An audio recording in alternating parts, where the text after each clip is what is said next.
नमस्कार दोस्तों, मैं राहुल उपाध्याय आपका अपने YouTube चैनल पे स्वागत करता हूं। दोस्तों, आज मैं संविधान का एक टॉपिक आपको कराऊंगा जिससे हर एग्ज़ाम में क्वेश्चन बनते ही हैं इन टॉपिक से। और आज का जो ये टॉपिक है बड़ा महत्वपूर्ण टॉपिक है, तो इसके बारे में बताऊंगा मैं आपको आज महान्यायवादी के बारे में। एक तो अनुच्छेद 76 आर्टिकल, ठीक है। अनुच्छेद 76 ये हमारा कहता है, किसको बताता है कि भारत का एक महान्यायवादी होगा। इसके बारे में डिस्कस करेंगे। अनुच्छेद 76 है महान्यायवादी। महान्याय देखो, महान्यायवादी यानी कि ये भारत सरकार का वकील है। पूरी भारत सरकार का क्या होता है? वकील होता है। और ये अनुच्छेद 76 में है। हमारे संविधान में ये जो ऐड किया गया है ये ब्रिटेन से लिया गया है। ये चीज़ जो हमने ऐड करी है अपने संविधान में वो ब्रिटेन से की गई है, ठीक है। क्योंकि मैंने आपको बता रखा है कि जो हमारा संविधान है वो आस पड़ोस के देशों से थोड़ी थोड़ी चीज़ें हमने ली हैं और अपने संविधान को बनाया है। तो इसलिए इसे इतना समय लगा संविधान को बनने में, 2 वर्ष 11 माह 18 दिन का समय लगा है।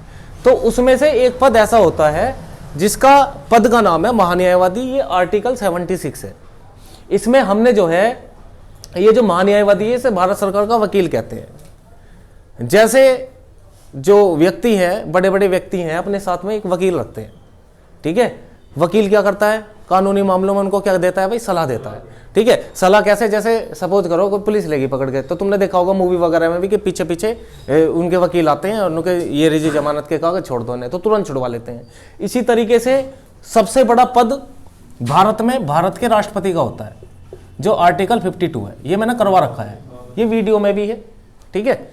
इसकी प्ले लिस्ट पड़ी हुई है भारत के राष्ट्रपति की, वो करा रखा है मैंने। ये सबसे बड़ा पद है भारत का। तो ये जो राष्ट्रपति का वकील है, ये ऐसे कह सकते हैं हम कि ये जो महान्यायवादी है ये राष्ट्रपति का क्या है? वकील है। ये राष्ट्रपति को जैसे कानूनी मामलों में सलाह जरूरी होता है राष्ट्रपति को कभी कभी, तो ये किससे लेता है? महान्यायवादी से। अच्छा, ये महान्यायवादी के प्रसाद पर्यंत कार्य करता है। महान्यायवादी के प्रसाद पर्यंत मतलब राष्ट्रपति के प्रसाद पर्यंत कार्य करता है। कैसे? मतलब बिना इसकी इच्छा के ये कुछ भी काम नहीं कर सकता। इसके इच्छा अनुसार ये जब मर्जी जब इसको हटा सकता है, ठीक है। इससे त्याग पत्र ले सकता है, ठीक है। तो इसलिए इसे प्रसाद पर्यंत्र कह रहे हैं। तो संविधान में प्रसाद पर्यंत्र का मतलब है कि राष्ट्रपति की इच्छा के अनुसार ये महान्यायवादी कार्य करता है, जो आर्टिकल 76 में है। इस पद को हमने ब्रिटेन से ऐड किया है। ये बात क्लियर हुई, ठीक है। तो अब हमें पता चला कि 76 में महान्यायवादी है, जो राष्ट्रपति का क्या कह सकते हैं हम इसको? वकील कह सकते हैं। ये पूरी भारत सरकार का वकील है, ठीक है। क्योंकि यहाँ से जो क्वेश्चन बनता है पेपर में, वो क्वेश्चन ये बनता है कि भारत का प्रथम विधि अधिकारी कौन होता है? विधि अधिकारी कौन होता है? देखो यहाँ पे बच्चा ज्यादा गलती करता है, राष्ट्रपति लगा देगा, है ना। भारत का प्रथम पूछ लिया। देखो विधि का मतलब ही क्या होता है? विधि का मतलब है कानून, और कानूनी मामलों में जो सलाह दे उसे बोलते हैं कानूनी अधिकारी। तो विधि अधिकारी प्रथम, क्योंकि भारत का राष्ट्रपति प्रथम भारत का नागरिक होता है, ठीक है। प्रथम व्यक्ति होता है भारत का राष्ट्रपति। इसी तरीके से भारत का प्रथम विधि अधिकारी कौन होता है? महान्यायवादी। इसे अंग्रेजी में बोलते हैं भाई attorney general of India. Attorney general of India बोलते हैं इसको। साथ के साथ में नोट करते रहो, अटॉर्नी जनरल ऑफ इंडिया कहते हैं। और ये भारत सरकार का वकील है, भारत का प्रथम विधि अधिकारी। ये पता नहीं कितनी बार पूछा गया है पेपर में, ठीक है। तो भारत का प्रथम विधि अधिकारी कौन होता है? महान्यायवादी होता है। महान्यायवादी जो आर्टिकल 76 है। अब इसमें बात करते हैं इसकी नियुक्ति की। नियुक्त कौन करता है, ठीक है। और हटाने की बात करूंगा, हटाना। और आपका जो इस्तीफा मतलब त्यागपत्र, तो ये कौन दिलाता है? ये कार्य करता है राष्ट्रपति, क्योंकि ये राष्ट्रपति के प्रसाद पर्यंत ही कार्य करता है। राष्ट्रपति किसकी सलाह पर करेगा? केंद्र सरकार की सलाह पर, केंद्र सरकार की सलाह पर, केंद्र सरकार की सलाह पर करता है। ठीक है भाई, कानूनी मामलों में सलाह दे रहा है राष्ट्रपति को। जैसे बड़े बड़े व्यक्तियों को वकील सलाह देते हैं, उनका कोई कुछ काम है, कोई केस है ऐसा, है ना, तो सारा काम वही करते हैं। इसी तरीके से महान्यायवादी राष्ट्रपति का कार्य करता है, ये भारत सरकार के अधीन ही कार्य करता है।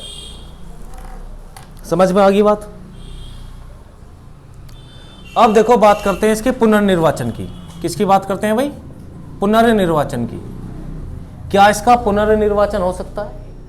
पुनर्निर्वाचन बिल्कुल हो सकता है। हाँ हो सकता है, हाँ हो सकता है। पुनर्निर्वाचन का मतलब आप समझते हैं? दोबारा से उसे नियुक्ति करना उसकी। ठीक है, दोबारा से उसकी नियुक्ति करना। जैसे भाई एक बार बन गया कोई, अब उसे दोबारा बनाना चाह रहे हैं। जैसे मान लिया राष्ट्रपति है, राष्ट्रपति कोई दूसरा आ गया अपने पद पे, है, एक राष्ट्रपति का कार्यकाल खत्म हो गया और दूसरा आ गया, तो दूसरा चाह रहा है कि भाई इसे ही बना दूं मैं, है ना, महान्यायवादी, तो बन सकता है बिल्कुल।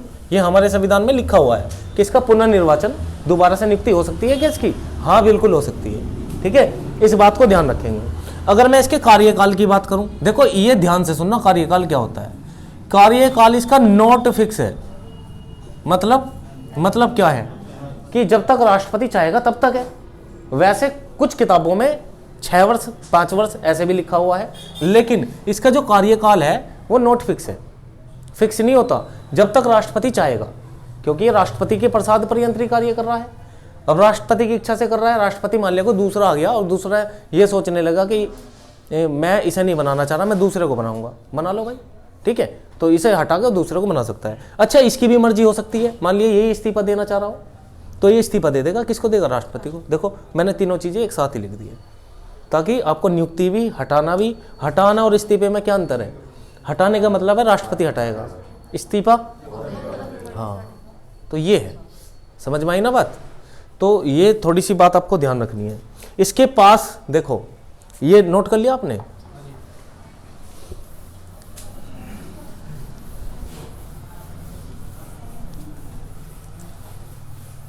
अब आगे की और बात करते हैं। इसके पास सुनवाई का अधिकार होता है। इसके पास सुनवाई का अधिकार होता है, सुनवाई का अधिकार होता है, अधिकार होता है। सुनवाई का कैसे भाई? कैसे सुनवाई का कैसे अधिकार? मतलब ये सुनवाई कर सकता है, किसमें? हाई कोर्ट में भी और सुप्रीम कोर्ट में भी।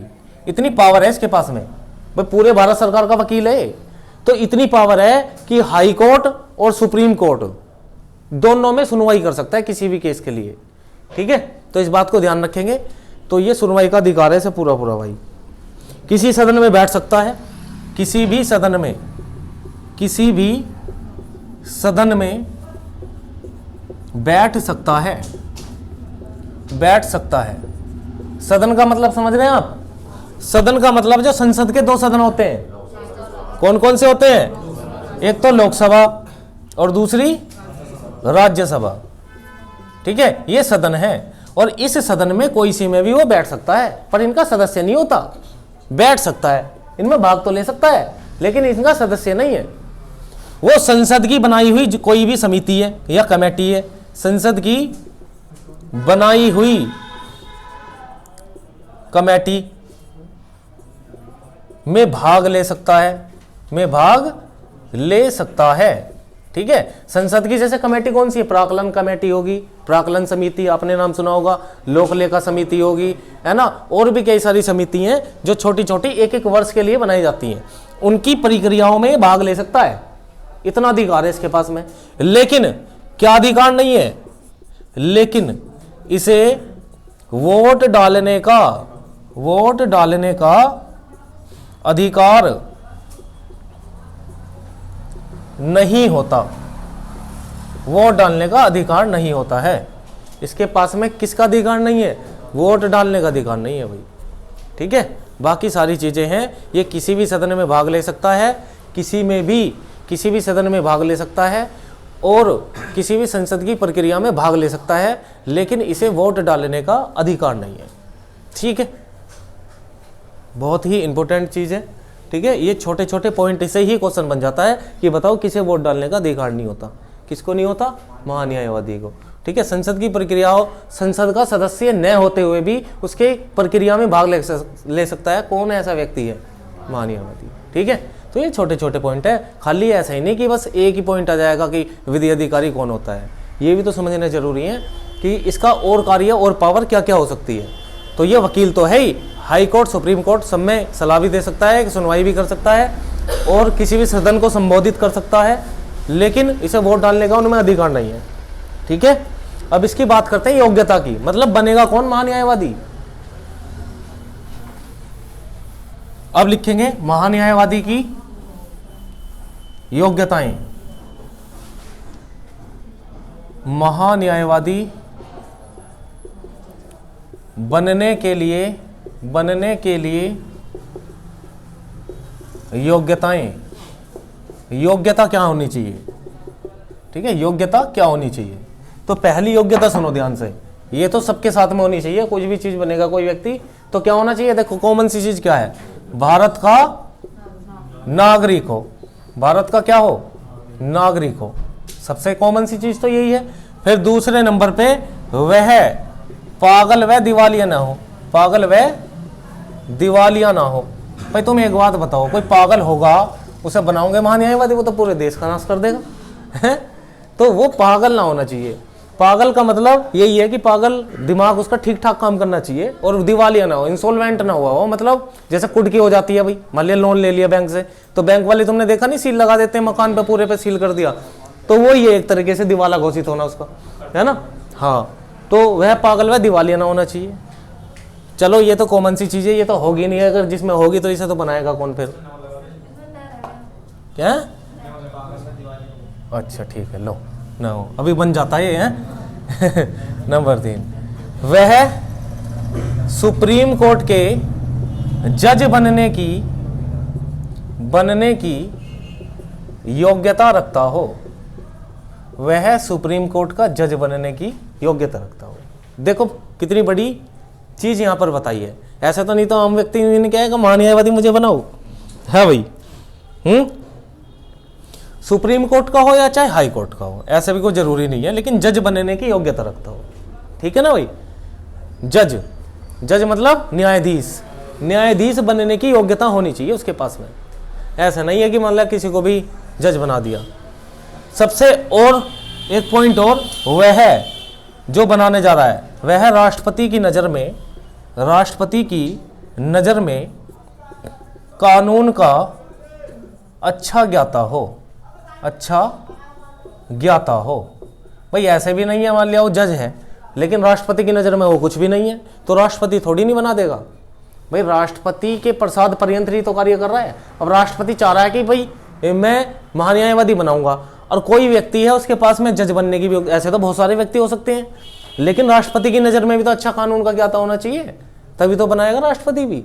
ऐसे भी ना होना चाहिए कि राष्ट्रपति की नजर में कोई कानून का अच्छा ज्ञाता हो और उसके पास में ये योग्यता ही ना हो, तो तब भी नहीं बनेगा। भाई जज तो होना चाहिए, तभी तो वो हमें अच्छी सलाह देगा। पूरे भारत के लिए सोचना है, पूरे भारत के लिए कानूनी मामलों में सलाह देनी है, तो ऐसे थोड़ी ना किसी भी आम व्यक्ति को या जिसे कम नॉलेज हो उसे बना देंगे।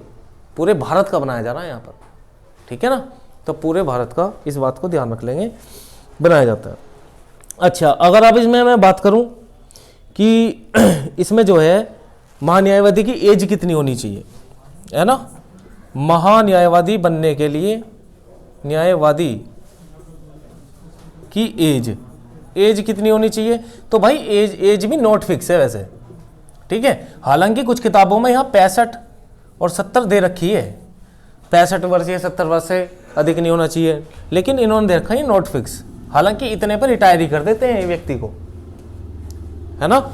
एज या तो 65-70 वर्ष में रिटायर ही कर देते हैं, पर इसमें हमारे संविधान में ऐसी कोई बात नहीं कह रखी कि महान्यायवादी बनने के लिए कोई एज लिमिट है। एज लिमिट नहीं है, ठीक है। तो इससे ऊपर का भी बनाया जा सकता है। हम कह सकते हैं 65 से 70, अगर 70 वर्ष का भी है ना कोई, तो इससे ऊपर का भी हम महान्यायवादी नियुक्त कर सकते हैं, ठीक है। इसके बाद में महान्यायवादी की सैलरी, महान्यायवादी की सैलरी मतलब वेतन, वेतन कितना होना चाहिए? तो वेतन है 2.5 लाख रुपए। हाँ जी, 2.5 लाख रुपए वेतन है इसका। छोटा मोटा काम थोड़ी है इसका। 2.5 लाख रुपए थोड़े हैं? 2.5 लाख बहुत है, 2.5 लाख तो। ठीक है, तो 2.5 लाख रुपए वेतन है इसका मंथ का। ठीक है, कभी साल का सोचने लगो तुम हाँ, साल का मत सोचना भाई। ठीक है, अब देखो, ये तो रही इसके बारे में योग्यता बनने की। ठीक है, कि महान्यायवादी कौन बन सकता है, जिसके पास में ये योग्यता होनी चाहिए। सैलरी मैंने आपको यहीं बता दी। ठीक है, सैलरी यहीं बता दी। अब यहां मैं बात करता हूं कि भारत के प्रथम विधि अधिकारी कौन थे? प्रथम महान्यायवादी या विधि अधिकारी हम कह सकते हैं अभी, है ना। तो इनका नाम था MC सेतलवाड़। MC सेतलवाड़ इनका नाम था। ठीक है, अगर मैं वर्तमान की बात करूं कि भाई अब वर्तमान में कौन है, तो वर्तमान है के वेणुगोपाल। इनका पूरा नाम है कंठकोट कंठनयन वेणुगोपाल। अब देखो, ये नाम से तुम्हें पता चल रहा होगा कि ये कुछ साउथ का नाम है ना। हाँ, साउथ का नाम है, ऐसे ही होते हैं वहाँ, कंठकोट कंठनयन वेणुगोपाल अय्यर, है ना, कुछ ऐसे बोलते हैं। तुमने वो मूवी भी देखी होगी एक, उसमें भी बहुत लंबा नाम बताता है वो अपना। कौन सी मूवी? धमाल दिखे है शायद, है ना। तो ये है भाई, इसके बारे में बिल्कुल एक एक पॉइंट आपको मैंने समझाया है। जितने भी पॉइंट यहां से बनेंगे इससे बाहर नहीं जाएंगे। ठीक है, तो महान्यायवादी है, ये मैं विश्वास दिलाता हूं आपको। अगर ये आपने कर लिया, अगर महान्यायवादी से कोई भी क्वेश्चन आता है तो आपका छूटेगा नहीं। ये टॉपिक इतना इंपॉर्टेंट है। ठीक है, और आर्टिकल तो आपको ध्यान रखना ही है। आर्टिकल है 76, अटॉर्नी जनरल ऑफ इंडिया बोलते हैं इसको, जल्दी से नोट करो। फिर हम चलेंगे महाधिवक्ता पे। अभी यहाँ पूरे भारत की बात हुई थी, अभी ही मैं आपको समझाऊंगा किसके बारे में? राज्य के महाधिवक्ता के बारे में।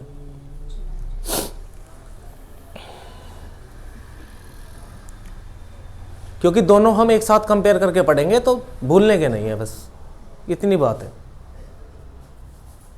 देखो, संविधान है छोटा टॉपिक, लेकिन इससे क्वेश्चन बहुत ज्यादा आते हैं पेपर में। 2-3 क्वेश्चन यूं समझ लो कि छोटे टॉपिक से मिल जाए देखने को तो बहुत बड़ी बात है।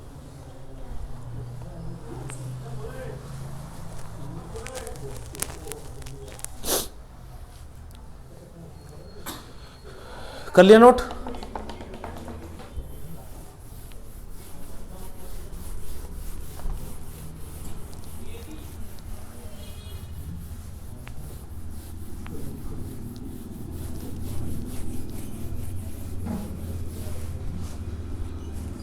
अब बात करते हैं भाई अनुच्छेद एक हमारा 165।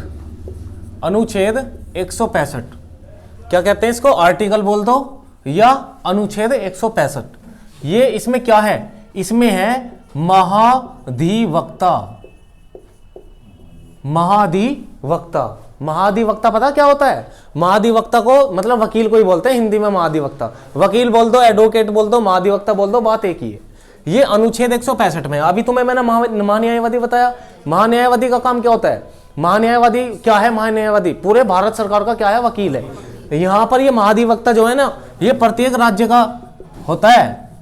ठीक है, ये राज्य का क्या होता है? राज्य का प्रथम विधि अधिकारी होता है। विधि अधिकारी, ये राज्य का प्रथम विधि अधिकारी है।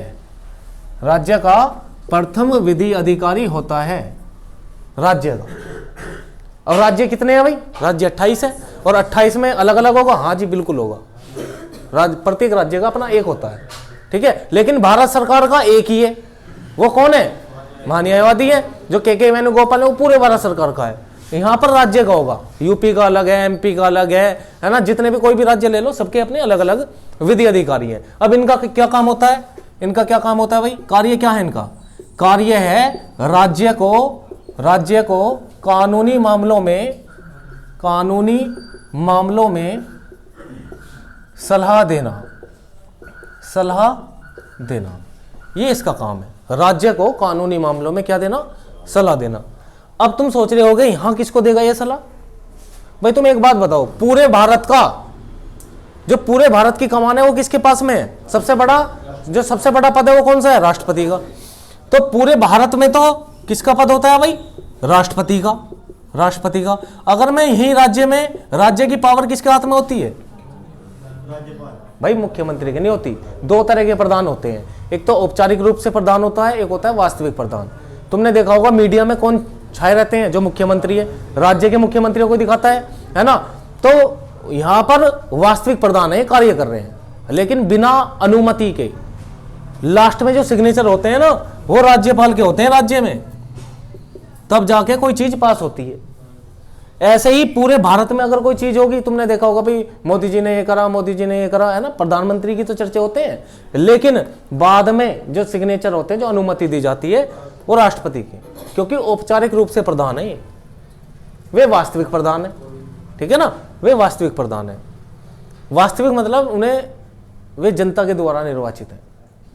बताओ, इनमें तुमने कभी ऐसा देखा है कि भाई मैं राज्यपाल का इलेक्शन है, वोट डालने जा रहा हूँ? गए हो कभी? ना राष्ट्रपति के में। हाँ, यहाँ पे इसे विधानसभा, इसे तो देखो राज्यपाल को राष्ट्रपति मनोनीत करता है, ये राष्ट्रपति के प्रसाद पर्यंत्री कार्य करता है, तो राष्ट्रपति इसकी नियुक्ति करता है। लेकिन इसकी संसद की, लोकसभा, राज्यसभा, विधानसभा, ठीक है, और केंद्र शासित प्रदेश में बस दो ही चीज दे रखे हैं, दिल्ली और एक पुदुचेरी। ठीक है, हाँ, ये भाग लेते हैं इसके निर्वाचन में। ऐसा नहीं कोई जनता चुन लेगी इसको, जनता नहीं चुनती। जनता किसको चुनेगी? या तो लोकसभा के चुनाव हो, प्रधानमंत्री को चुनेगी। अब जैसे यूपी में इसके विधानसभा के चुनाव हैं, तो फिर कौन चुनेगा? तब जनता चुनेगी। ठीक है, अगर कोई मुख्यमंत्री चुनना है तो मैं, मुख्यमंत्री चुनते हैं तो विधानसभा का चुनाव होता है, और प्रधानमंत्री चुन रहे हैं तो लोकसभा का चुनाव। तो इतनी बात क्लियर होगी। ठीक है, तो यहाँ पर जो है, यहाँ महान्यायवादी राष्ट्रपति को सलाह दे रहा था, ये किसको सलाह देगा? है तो ये किसको देगा भाई? राज्यपाल को। तो ये किसके प्रसाद पर्यंत्र कार्य कर रहा होगा बताओ तो?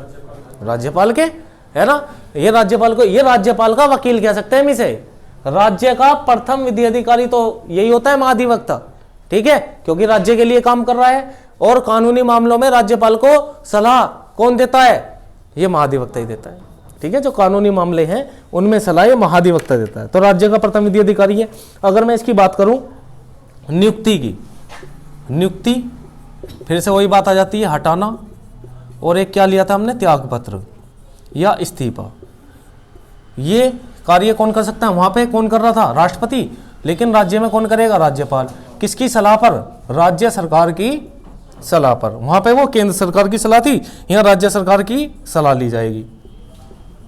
सलाह पर यहां पर किसकी सलाह ली जाएगी भाई? राज्य सरकार की सलाह ली जाएगी। बताओ, ये बात क्लियर हो रही है? नहीं, बिल्कुल सेम ही सिचुएशन है जैसे वहां पे महान्यायवादी की थी, यहाँ पर महाधिवक्ता की है। बस वहां पे राष्ट्रपति था, यहाँ पर हमने क्या ले लिया? राज्यपाल ले लिया। ठीक है, तो इसमें कोई बड़ी बात नहीं है। कार्यकाल की अगर मैं इसमें बात करूं तो कार्यकाल इसका भी नोट फिक्स है, क्योंकि ये भी किसके प्रसाद पर्यंत्र कार्य कर रहा है? राज्यपाल के। राज्यपाल की इच्छा के अनुसार कार्य कर रहा है, तो इसका कार्य नोट फिक्स है ना। कार्यकाल कोई नहीं है, कभी भी हटा सकता है राज्यपाल। राज्यपाल का जब मन करेगा तभी हटा देगा इसको। अब यहां योग्यता की बात करते हैं थोड़ी सी। योग्यता क्या होनी चाहिए? अगर किसी को महाधिवक्ता नियुक्त करना हो तो इसके पास में योग्यता क्या होनी चाहिए? तो सबसे पहले क्या हुई? भारत का नागरिक हो, भारत का नागरिक हो। दूसरा नंबर है पागल व दिवालिया ना हो, पागल व दिवालिया ना हो, न हो। ठीक है, तीसरा जो मेन पॉइंट आता है वो है हाई कोर्ट का जज बनने की योग्यता रखता हो। ठीक है, ये तो होनी चाहिए। आम व्यक्ति को नहीं बना देंगे किसी को भी, पढ़ाई लिखाई करके और जज बनाओ पहले, वो तभी बनाया जाएगा भाई इसे। और राज्यपाल की नजर में वो क्या होना चाहिए? हाँ, राज्यपाल की नजर में कानून का अच्छा ज्ञाता हो, तभी बनाएंगे उसे। तो ये है।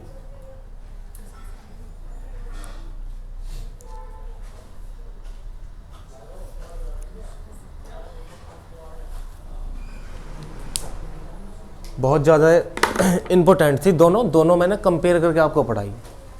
अब तुम यहाँ प्रथम और वैसे सोच रहे हो तो हर एक राज्य का अपना प्रथम अलग होगा और वर्तमान अलग होगा। जिस राज्य का देखना चाहो देख लियो। बाकी महान्यायवादी क्योंकि भारत का पूरी सरकार का एक होता है, इसलिए वो पूछ लिया जावा है। ये पूछा भी नहीं जाता पेपर में कि बताओ प्रथम कौन है या अंतिम कौन है, वो किसी स्टेट का उठा के पूछ सकता है बाकी। ठीक है, तो हर एक राज्य के जितने भी 28 राज्य हैं उसका प्रथम भी होगा और अंतिम भी होगा और वर्तमान भी होगा। ठीक है, अंतिम क्या वर्तमान होगा। तो यहाँ कंपेयर करके पढ़ाई दोनों में, दोनों अगर एक चीज़ आपके समझ में आ गई तो दूसरी आराम से आ गई होगी, कोई दिक्कत भाई। ठीक है, ठीक है, आगे चलें।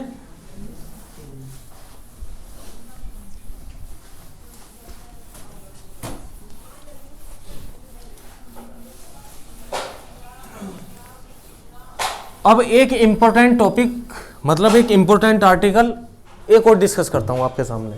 ठीक है, ये क्योंकि इतना इंपॉर्टेंट टॉपिक है ये जो आर्टिकल है, एक तो 76, एक 165, और अब मैं एक आर्टिकल की और बात कर लेता हूं, अनुच्छेद 148। ये बहुत ज़्यादा इंपॉर्टेंट है भाई। इसमें है कैग। क्या है? कैग।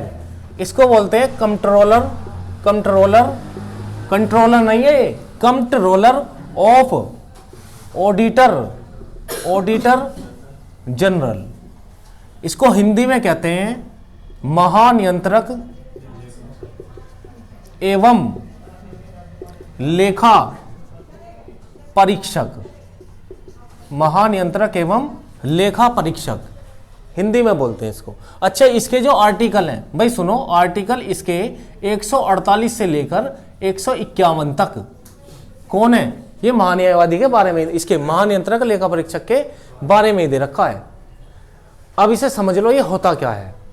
भारत का महानियंत्रक लेखा परीक्षक, जो भारत का क्या होता है, ये सार्वजनिक धन का संरक्षक होता है। यानी कि जितना पैसा आया, कितना पैसा गया, कितना पैसा राज्य को दिया, कितना केंद्र के पास में है, इस सबका लेखा जोखा जो करता है ना, वो महानियंत्रक लेखा परीक्षक करता है। भाई जैसे बड़े बड़े व्यक्ति या जो फैक्ट्री वगैरह होती हैं, छोटी मोटी फैक्ट्री देखी होगी आपने, तो फैक्ट्री में क्या होता है कि वे मुनीम जो होते हैं, मुनीम का कार्य क्या होता है भाई? पैसों का लेखा जोखा करना। इसी तरीके से पूरे भारत का लेखा जोखा करने का कार्य किसका है? महानियंत्रक लेखा परीक्षक का। या तुमने देखे होंगे, चलो अब तो खैर मुनीम कम रखते हैं, जैसे बड़ी बड़ी फैक्ट्री हैं तो वे रखते हैं सीए, चार्टर्ड अकाउंटेंट। उनका कार्य क्या होता है? पूरे वर्ष की, जो पूरा वर्ष है उसकी बैलेंस शीट तैयार करना कि कितना इन्होंने अर्निंग कर ली और कितना इन्हें प्रॉफिट हुआ और कितना इन्हें लॉस हो गया, उसको वो करते हैं पूरा ये ऑडिट। ठीक है, तो इसका भी कार्य पूरे भारत के लिए है, यहाँ पर पूरे भारत के लिए है, इसलिए इसको कैग कहा गया। जी और जुड़ा है इसमें, कंट्रोलर ऑफ ऑडिटर जनरल है। ये भारत सरकार का सीए, हम कह सकते हैं भारत सरकार का क्या है? सीए। इसे हम महानियंत्रक एवं लेखा परीक्षक भी कहते हैं। अब देखो यहां से जो पॉइंट बनता है, यहां से ये पॉइंट आता है कि भारत का मतलब सार्वजनिक धन का संरक्षक कौन होता है? तो भारत के सार्वजनिक जो जनता का धन है, सार्वजनिक धन का संरक्षक कैग होता है। ठीक है भाई, ये होता है भारत के सार्वजनिक धन का संरक्षक कौन होता है? कैग होता है। देखो भाई, जो हमारा अनुच्छेद 148 है, 148 वो क्या कहता है? इस बात को सुनो, मैंने आपसे क्या बोला? अनुच्छेद 148 से लेकर 151 तक किसका जिक्र है? कैग का। यहां पर 148 में क्या है? आपसे ये पूछ सकता है 148 में क्या है, तो 148 में है कैग। ये तो बात क्लियर होगी। तुम बताओगे 148 में क्या है कि भारत सरकार का एक कैग होगा। अच्छा, इसमें कैग में 148 में उसकी नियुक्ति, ठीक है जी, उसका इस्तीफा और हटाना और शपथ, ये सारी चीजें कौन करेगा? राष्ट्रपति। कौन करेगा? राष्ट्रपति। और एक बात ध्यान रखना, अभी मैंने आपको महान्यायवादी बताया है, पूरे भारत सरकार का एक महान्यायवादी होता है और राज्य का कौन होता है? महाधिवक्ता। लेकिन ये जो है राज्य का भी यही है और पूरे भारत का भी यही होता है। कभी ये सोचो भाई राज्य के अलग होगा, तो राज्य का अलग नहीं है, ये एक ही व्यक्ति है और ये इतना ईमानदार पद है, आज तक भ्रष्ट नहीं हुआ। अब तुम यूं देखो कि कोई अगर कैग बना दिया और कैग के पास में कितनी अर्निंग आती होगी भाई, जो भी टैक्स वगैरह दे रहे हैं वो सारी चीजें कहाँ जा रही है, संचित निधि में। और संचित निधि क्या है, भारत सरकार की ऐसे समझो गुल्लक है, उसमें जितना भी पैसा है सारा का सारा वहां पे जमा हो रहा है। जितने भी मंत्रियों के जो वेतन होते हैं ना, सैलरी जो दी जाती है, वो सारी की सारी संचित निधि से दी जाती है। तो यहाँ पर गवर्नमेंट को जो हम टैक्स वगैरह देने हैं, जैसे इनकम टैक्स हो गया, जीएसटी टैक्स हो गया, ये सारे के सारे जो पैसा है वो कहाँ पे जा रहा है, संचित निधि में। अब संचित निधि की जो रक्षा है, जो उसका लेखा जोखा है, वो कौन कर रहा है, ये क्या कर रहा है। अब तुम देखो कितने मोटे पैसों से, हाँ रोज मतलब कितनी अर्निंग है। अब ऐसे, अब तुम एक बात बताओ, कोई अगर इस चीज का ऑडिट कर रहा है तो वो अपने मन में क्या सोचेगा, है करोड़ 2 करोड़ हटा लूं, क्या पता चल रही है, ये सोचेगा ना, है ना। तो कोई आम व्यक्ति अगर बना दिया तो ये सोचेगा। लेकिन आज तक ये पद ऐसा है, ये भ्रष्ट ही नहीं हुआ।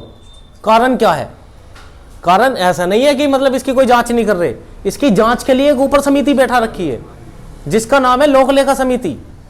ये इसकी वार्षिक रिपोर्ट जो देती है ना, ये जो कैग देता है वार्षिक रिपोर्ट, उसकी जांच करती है, पूरी जांच करती है कि इसने कोई मतलब ऐसा तो नहीं है, कोई घोटाला तो नहीं कर दिया, है ना, इतनी बड़ी गड़बड़ी तो नहीं कर दी इसने।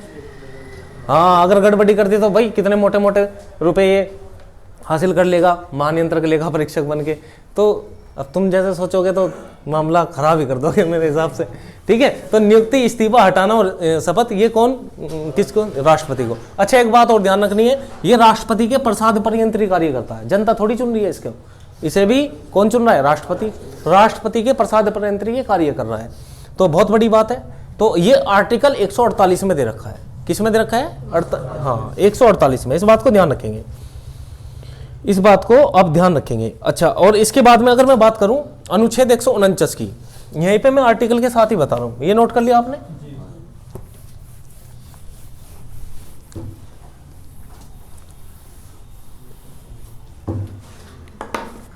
अनुच्छेद 149 इसमें है इसके कार्य और शक्तियां, मतलब इसकी पावर क्या है, कार्य और शक्तियां। अनुच्छेद 149 में दे रखी है, अनुच्छेद 149 में दे रखी है कार्य और शक्तियां।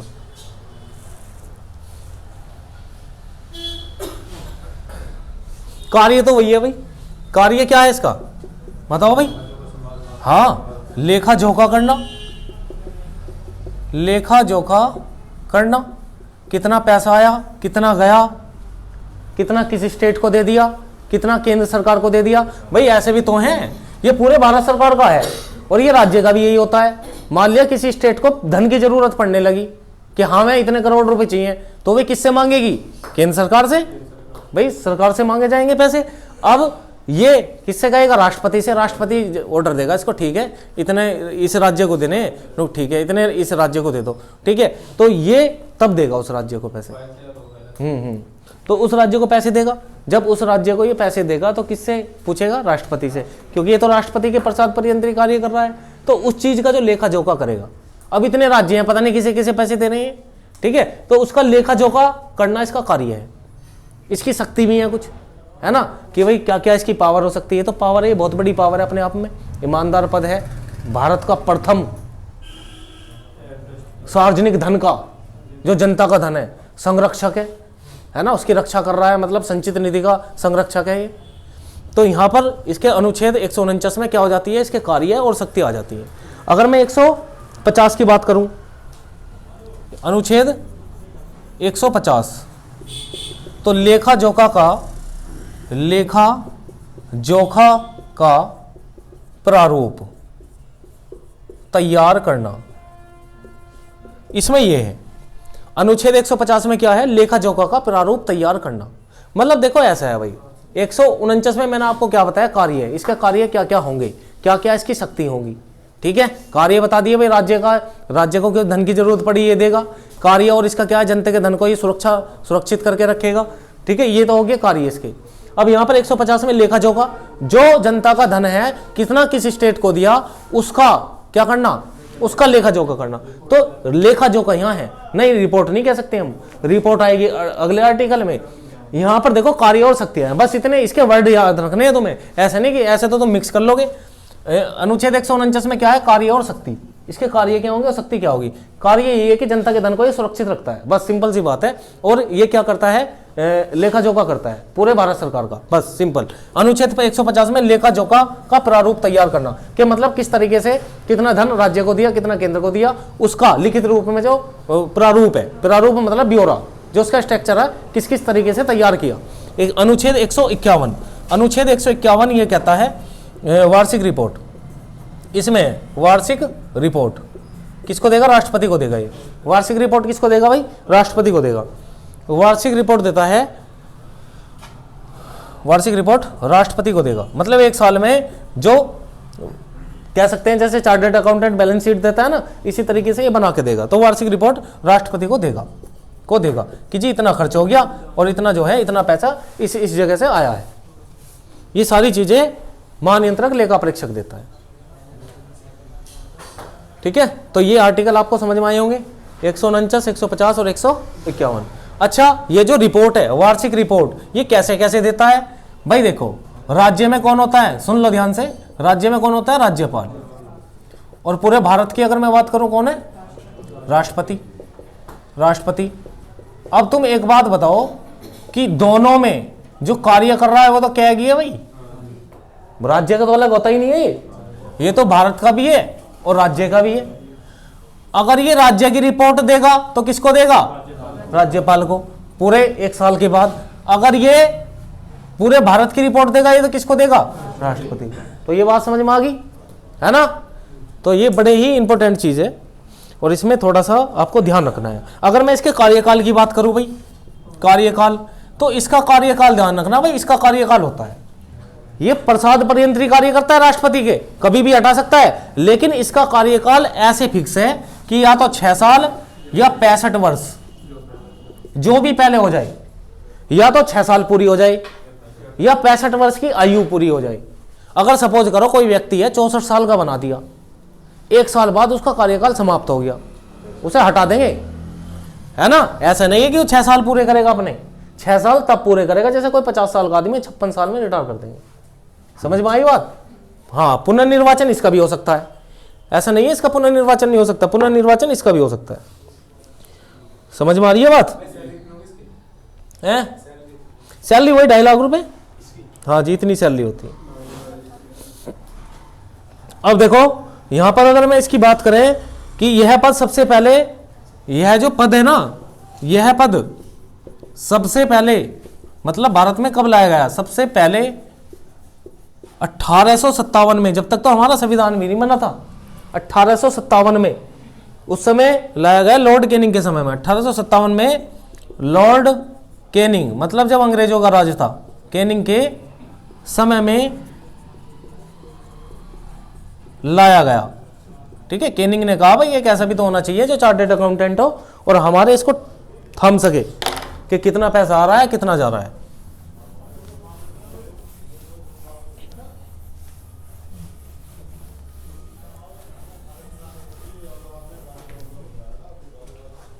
कर लिया नोट, नोट करो।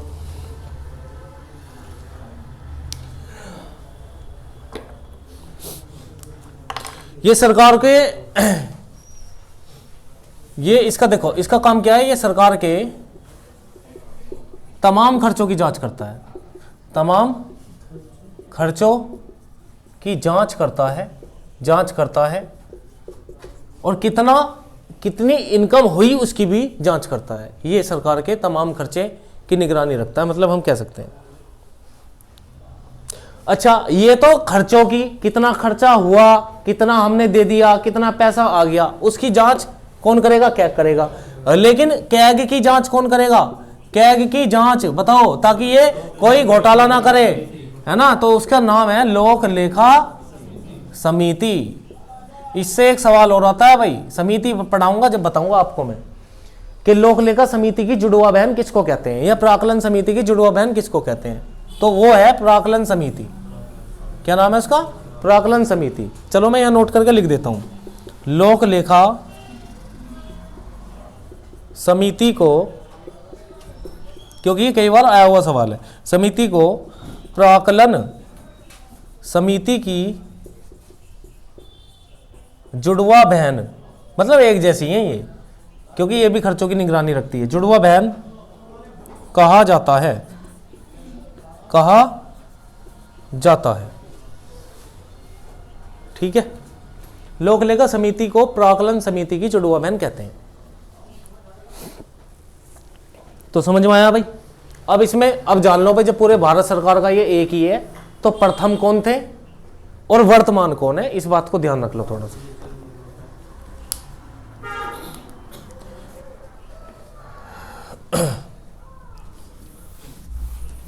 देखो भाई, इस बात की थोड़ी सी ध्यान रखेंगे, ये जो एक्ट आया था ना, जब संविधान बनने के बाद में जो एक्ट आया, जो कैग एक्ट था, ये 1976 में आया एक एक्ट। ठीक है, और इसमें ये बात थी, पहले क्या करता था कैग कि इसका जो कार्य था लेखा जोखा करना, यानी कि ये अकाउंटेंट भी ये संभालता था और ऑडिट भी ये करता था। तो समितियों ने ये ऑब्जेक्शन उठाया कि भाई ऐसे ये करेगा तो ये तो और गड़बड़ी कर सकता है, फिर हमें जांच कैसे पड़ेगी। तो भारत सरकार की अब ये नहीं करता, अब ये सिर्फ अकाउंट्स, मतलब उसकी जांच करता है, ऑडिट नहीं करता, लेकिन राज्यों में ये अकाउंट्स भी संभालता है और ऑडिट भी करता है। इस बात को ध्यान रखेंगे आज भी। ये बात किसमें कही, कैग एक्ट 1976 में। और एक बात आपको ध्यान रखनी है कि भारत के, अगर यहां पर आपसे भारत के प्रथम पूछ ले, प्रथम कैग कौन थे, श्री नरहरि राव, ये थे भाई, श्री नरहरि राव। अब वर्तमान में कौन है, हाँ जी, वर्तमान में है गिरीश चंद्र मुर्मू। ठीक है, ये बात आपको ध्यान रखनी है, ये वर्तमान कई बार पूछे गए हैं, पूछे जाते भी हैं। ठीक है, बताओ, यहां तक किसी को कोई दिक्कत हो तो बताओ। ठीक है, वीडियो जो बच्चा देख रहा है उसे कोई प्रॉब्लम हो तो कमेंट बॉक्स में लिख सकता है, कोई दिक्कत नहीं है, उसका मैं जवाब दे दूंगा आपको।